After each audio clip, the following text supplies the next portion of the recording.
Throughout my career, I've noticed that successful people tend to have a lot of similar traits. So in this video, I'm going to go over 7 of these traits that I've identified, starting with number 1. The rich are very ambitious, and I'm not talking about the ones that are already rich and just born with money. And maybe you've heard those sayings where wealth doesn't last more than 3 generations, meaning the first generation makes the money, the second generation is able to hold on to the money, and the third generation just squanders the money. And this is a trait that I find in very many successful people. I know a lot of other people who are just content in life. They work a 9 to 5, they go home, they eat dinner, watch TV, go to sleep, rinse and repeat.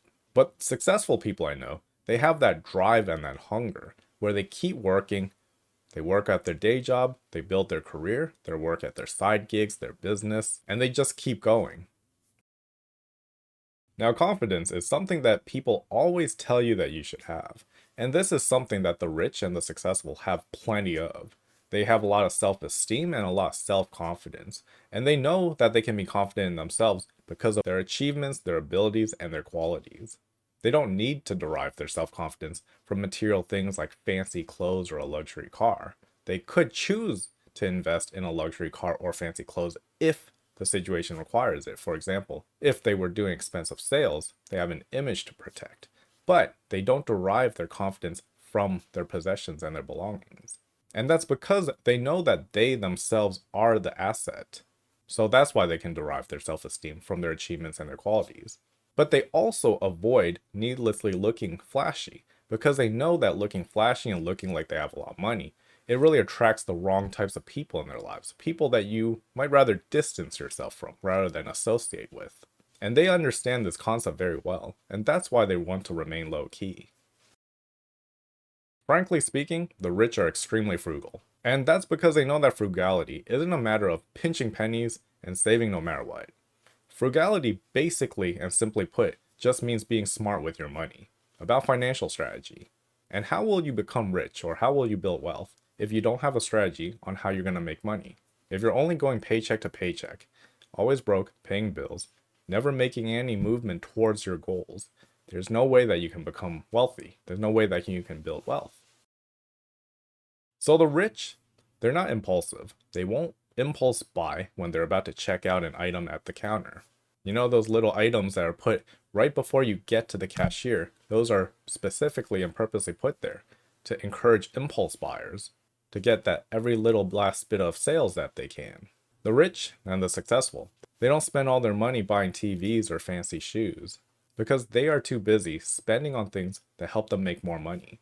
And that's really, again, because they understand truly that frugality is a way to build their wealth. It's about using financial strategy and best allocating what you have, your resources and your money, to best help you reach your financial goals.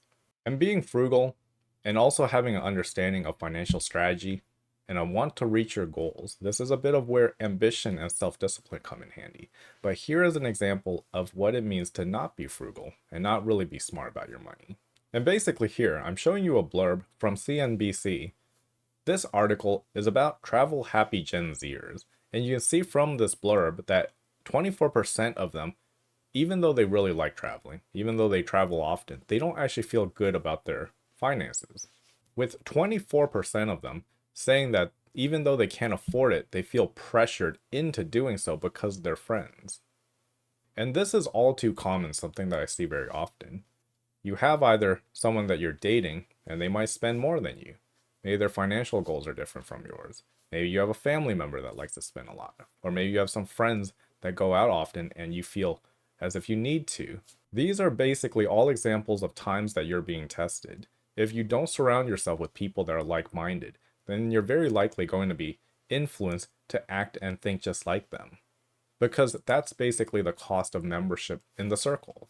Now, if you have discipline, financial strategy, and an understanding of where you want to be and how you're going to get there, that'll help you be much better in actually understanding how to be smart with your money instead of succumbing to peer pressure. The rich are great at being patient. They don't need to pay off now.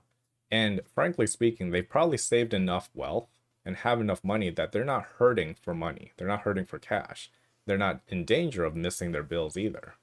And having that financial security that they've built up This helps protect them from impulse purchases or impulse decisions that get them further from their financial goals.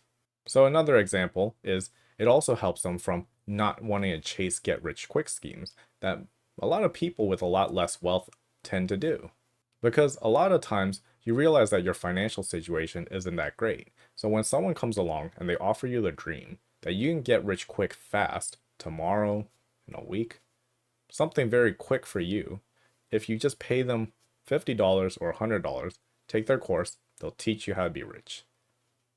The rich, the successful and rich people, they don't easily succumb to that because that's something they understand is not realistic. Instead, what they'll do is they'll invest in assets or investments, and these are things that help them make money, but it won't be tomorrow. It might not even be in a year. It could take 5 years, it could take 10 years. But that's where being patient comes in handy, and the returns will come back to you in the long run. Now, this one is probably not surprising to most people, but some people waste their entire paychecks and they go broke paycheck to paycheck. Some people, they know how to save, so they might not earn much, but they try to scrounge everything they can in hopes to build wealth. But that's about as far as it goes. Now, the rich, they understand that they need to invest. Invest in the stock market, invest in assets. Bare minimum is to help keep up with inflation. And also because they know that money grows money. And in order to make money, you need to have money. And the part about not being good at investing, that was actually me and my family when I was growing up, because we were actually very poor. And my parents just never learned that concept of using money to grow money. So I was fortunate that they didn't waste their entire paycheck and go broke and stay broke, but instead that they were at least able to save. But to really elevate, you have to start investing. So nowadays, I go paycheck to paycheck and I go broke, spending my money on investments. The rich and the successful, they're very curious people. They're always learning. They always want to know more. They have a hunger to get better because they know that developing these skills, developing discipline, self-motivation, all these things go into helping them reach their financial goals or helping them in whatever goal they have. And for some people, or maybe even most people, these aren't things that they're born with. These are skills and traits that they develop. For example, not all of us can work 24/7 like a robot. So if you can't, then you have to come with a strategy on how to recharge yourself so that you can keep working forth.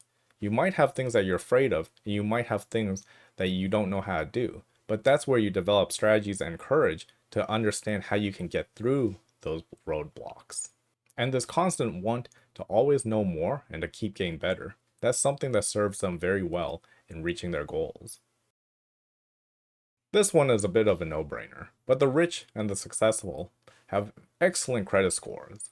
They always pay on time, they have really high credit limits, and very low amounts of borrowing. Because by having good credit, they're going to have less interest on any loans that they need, let's say mortgage or even auto loans. They'll get the more desirable loans too, and having loans is also a strategy that you can employ to actually make more money. They also know the right credit cards to use to maximize the money that they get back, or any bonus or reward points. And having good credit is actually very simple. It just comes down to pay off all of your debts on time. Now, if you have a habit of forgetting to pay your bills on time, a strategy that I like to use is automatic payments. Another bonus perk of that is that when you have good credit and you're always paying things on time, you don't have to worry about missing a payment and then getting hit with a penalty fee. All you have to do is just call them up, tell them that this rarely happens, and they'll waive the fee for you. And that's basically all I have for this video. If you liked it, please hit the like button, subscribe, and thank you so much for watching.